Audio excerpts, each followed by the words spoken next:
Bonjour à tous, on se retrouve aujourd'hui pour une nouvelle vidéo de présentation de nos nouveautés. On va parler ZR-V. On va répondre à toutes vos questions que vous nous avez posées lors des sondages sur Instagram. Et pour y répondre, je suis accompagné de Paul Collignon, notre chef de produit automobile. Salut Paul. Salut Gwen. Alors dis-nous tout, ce ZR-V, il va se positionner où dans la gamme? ZR-V, c'est effectivement la première fois qu'on a ce nom qui arrive dans la gamme et il va venir renforcer l'offre SUV que nous avons aujourd'hui. En termes de positionnement, il va se situer entre le HR-V et le CR-V. On est sur un véhicule de 4,56 m. Et du coup, tu peux nous en dire un peu plus sur la plateforme, le châssis de la voiture? Il y a deux choses à savoir. La première va se situer à l'avant de la voiture. On est sur le moteur de la Civic avec le centre de gravité de la Civic, donc qui est extrêmement bas pour avoir un véhicule très dynamique, quelles que soient les conditions de roulage, mais également confort, puisque après la baie moteur et jusqu'à l'arrière, on est sur le châssis du CR-V, du nouveau CR-V. Donc on va avoir un véhicule extrêmement confort pour les passagers. Confort, ok. Et dynamisme, alors comment on va le retrouver? Eh bien écoute, c'est très simple. Dans la gamme, on va avoir deux niveaux de finition.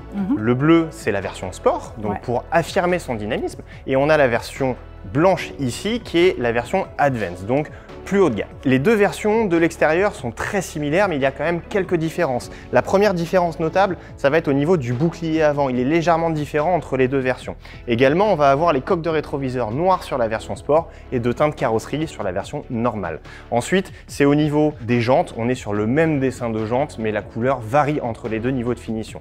Dernier petit point qui différencie ces deux versions de l'extérieur, c'est au niveau de la calandre. On est ici sur un nid d'abeille, alors que là, nous avons des traits qui sont plus fins, plus droit. Petite subtilité, on voit sur la version Advance quelque chose qui diffère par rapport à la version Sport. C'est un pack accessoire, en l'occurrence il s'agit du pack robuste qui va intégrer cette protection de pare-choc avant. On va également avoir les marchepieds sur le côté et on a des protections à l'arrière. C'est cool pour l'extérieur.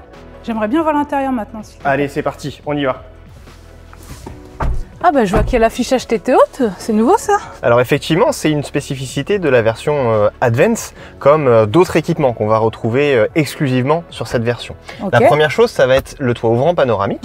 On va retrouver également le système audio Bose avec 12 haut-parleurs. On a une sellerie cuir qui est en cuir véritable, le volant chauffant également. Et du coup, il y a différents modes de conduite? Effectivement, il va y avoir 4 modes de conduite différents. Le premier va être le mode normal pour tous les jours. On va également avoir le mode Econ, c'est un mode d'économie d'énergie. Il y a un nouveau mode pour la première fois dans la gamme Honda qui va être le mode neige. Ouais, je vois ça. Alors, il ne s'applique pas qu'aux routes enneigées, mais c'est un mode qui va permettre d'avancer sur des routes qui sont à très faible adhérence, notamment la neige. Dernier mode, c'est le mode sport. Le ZR-V reprend, je vous le disais tout à l'heure, l'avant de la Civic avec son centre de gravité, mais aussi son moteur, le 2 litres cycle Atkinson, qui délivre 184 chevaux et 315 Nm de couple. Donc la voiture est extrêmement dynamique, mais pas pour autant gourmande, puisqu'elle est annoncée pour 5,8 litres de consommation moyenne WLTP. Ça va en séduire plus d'un, ça, je pense. En plus, pour accentuer le côté sportif de la voiture, on a des palettes au volant qui sont en aluminium. C'est la première fois qu'on le retrouve sur un véhicule, je dirais, normal de la gamme Honda. La première fois que c'est arrivé, c'était sur la NSX. Ah, joli clin d'œil. Bah écoute Paul, avec tout ça, franchement, j'ai qu'une envie, c'est d'aller la tester tout de suite sur la route en fait. Première chose, il faut qu'on se mette d'accord sur laquelle prendre. Ouais, c'est clair.